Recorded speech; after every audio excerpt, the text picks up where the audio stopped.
Did you see the Mets put the Orioles to sleep at Citi Field Monday night? Francisco Alvarez with the walk-off home run, and the Mets took Game 1 of the Orioles series. So let's catch up with Jake Brown, host of the Sick podcast, Mets Magic. My man, we saw some of that magic last night. How you feeling? Oh, my God. It was electric at Citi Field. Felt like October baseball. It was a crowd under 27,000. Wasn't packed, wasn't, sold out, but you felt the energy. And I've watched every angle of that walk-off, every video, every version. I need like an ESPN 8, the Ocho version. I need a Spanish version. I need a Korean version. I need the 9-year-old kid caster version, because every angle is better than the other. And I'm still watching replays and the Gary Penn drop. It's just classic SNY 2027 Mets rain delay that we're going to watch back that moment. Oh, I love the SNY shout out. And I saw the English version of your recap video Monday night. You said Alvarez needed that and the Mets needed that moment. Talk about it. Talk about the win.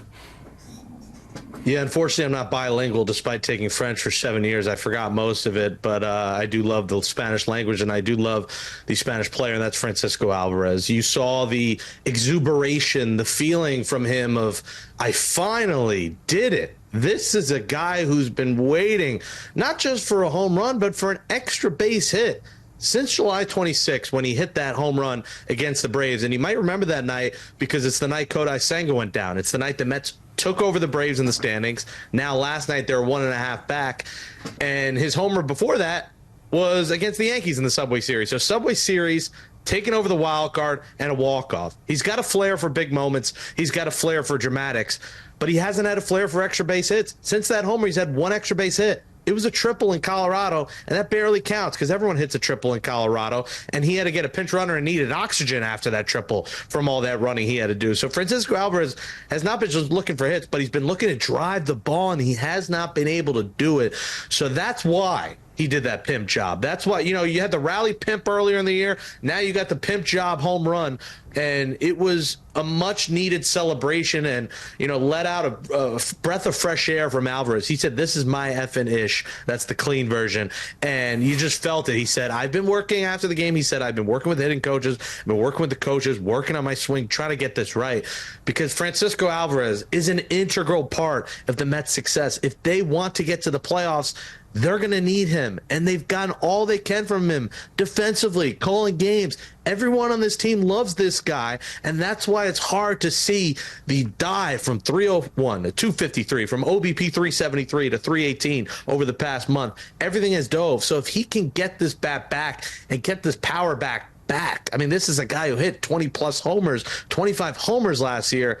The Mets will be in much better shape if they get that Alvarez who swings for power coming from the bottom of that lineup. So that moment, was that the Mets magic moment, like the grimace or the OMG, to get this team going on a run again in the second half of this season? Is this the spark?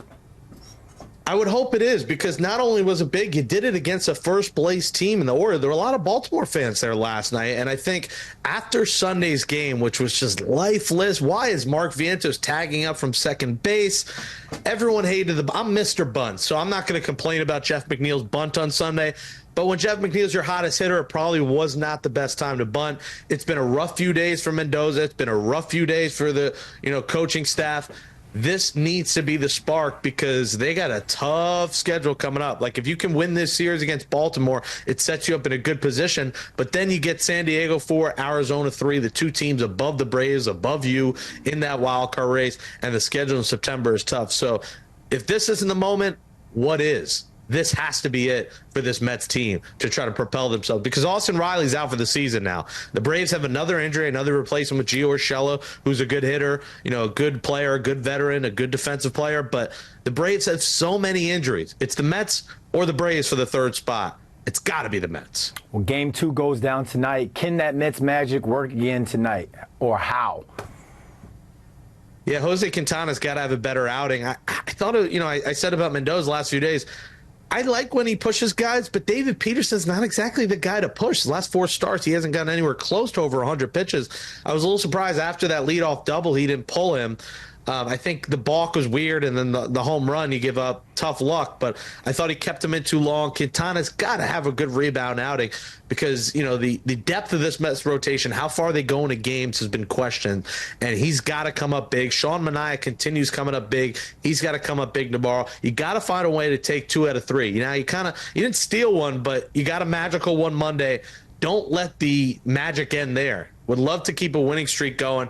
And, hey, if you can sweep a first-place Baltimore team, it puts a lot less pressure on you going into those 7 games in San Diego and Arizona. And, this needs to be the moment that rallies the brothers together, and it needs to get the bats going here. Starling Marte being back, you saw was big. You saw him on the base bat, stealing bases, getting hits.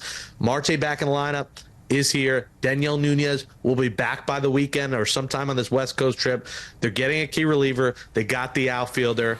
Let's ride. Getting closer and closer to 100% as we get closer to October. Jake, tell the people they can find you, man. The Sick Podcast, Mets Magic. We usually drop a show Thursday, Friday after that series of the week at Sick Pod Mets, and subscribe to my YouTube and my TikTok. I'm doing a lot more TikTok, 2-3 videos a day. There's a lot of TikTok material coming. So add Jake Brown Radio on all social media. Obviously here, a face for radio, they like to say.